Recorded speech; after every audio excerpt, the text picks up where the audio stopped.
Assalamualaikum warahmatullahi wabarakatuh, sobat-sobatku sekalian. Selamat bergabung kembali dengan saya di channel ini.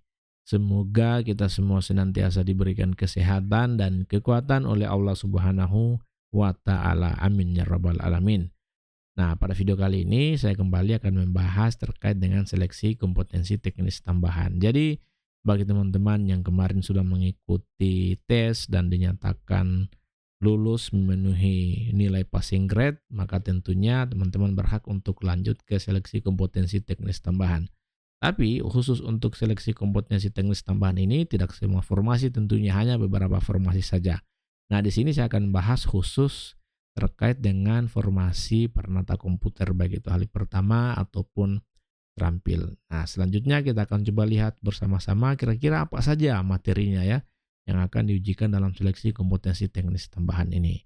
Nah, mungkin ada beberapa teman kita yang sudah mengikuti seleksi kompetensi teknis tambahan. Saya ucapkan selamat. Mudah-mudahan bisa mendapatkan hasil yang maksimal. Nah, teman-teman bisa lihat di sini untuk materinya itu sebetulnya sedikit.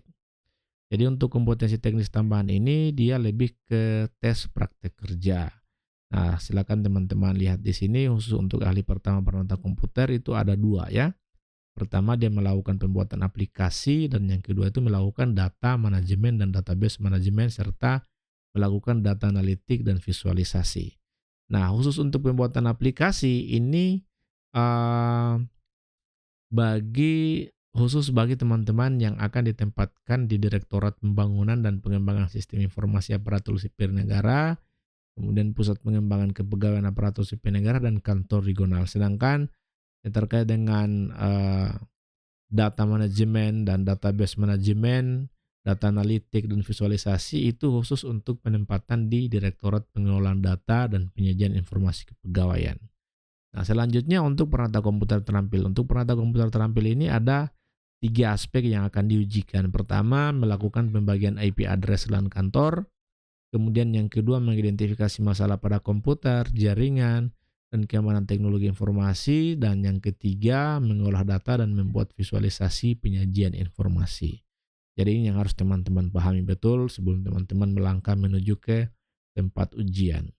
Nah, selanjutnya apa yang harus dibawa? Ini harus teman-teman pahami juga. Penting jangan sampai teman-teman datang di tempat ujian tapi tidak mempersiapkan segala sesuatu yang memang dipersyaratkan oleh panitia seleksi. Kita coba lihat khusus untuk Peranata Komputer ahli pertama. Ini sudah ada ketentuannya ya.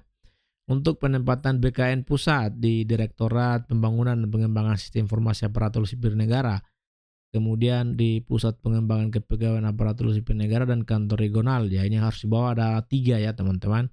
Pertama, harus membawa laptop pribadi yang sudah dilengkapi dengan perangkat lunak pemrograman baik itu Java, Golang, Node.js, Next.js, Vue.js atau React.js serta Android iOS sesuai kebutuhan peserta.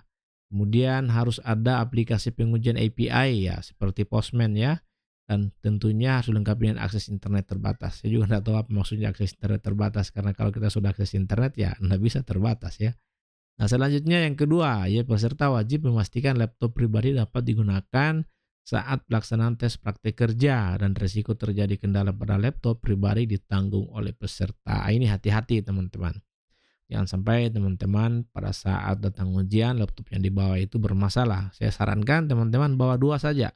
Coba bawa 2 laptop, pinjam laptopnya temannya 1 ya untuk jaga-jaga. Jangan sampai ada kendala, teman-teman punya cadangan dan bisa langsung mengganti laptopnya dengan cepat.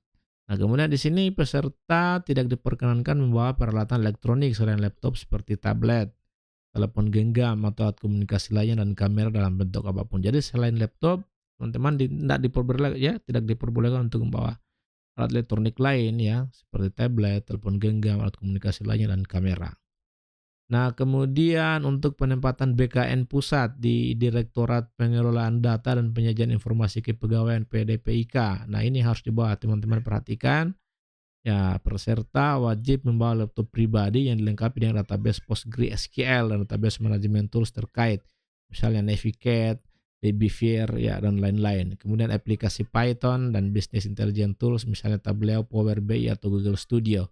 Nah, di sini juga disebutkan diperbolehkan menggunakan aplikasi online. Saya kira untuk aplikasi online ini lebih gampang ya. Misalnya untuk Python itu kan kita bisa pakai aplikasi online punya Google misalnya. Nah, kemudian selanjutnya peserta wajib memastikan laptop pribadi dapat digunakan saat pelaksanaan tes praktik kerja dan risiko terjadi kendala pada laptop pribadi ditanggung oleh peserta. Ya, yes, itu seperti yang saya katakan tadi, untuk jaga-jaga lebih baik peserta, teman-teman, bawa 2 laptop saja. Ya, jangan sampai ada satu yang bermasalah pada satu ujian, teman-teman bisa langsung ganti dengan laptop lainnya. Ya, kemudian di sini juga peserta tidak diperkenankan membawa peralatan elektronik lain seperti tablet, telepon genggam, alat komunikasi lainnya, dan kamera dalam bentuk apapun. Ya, ini harus perhatikan.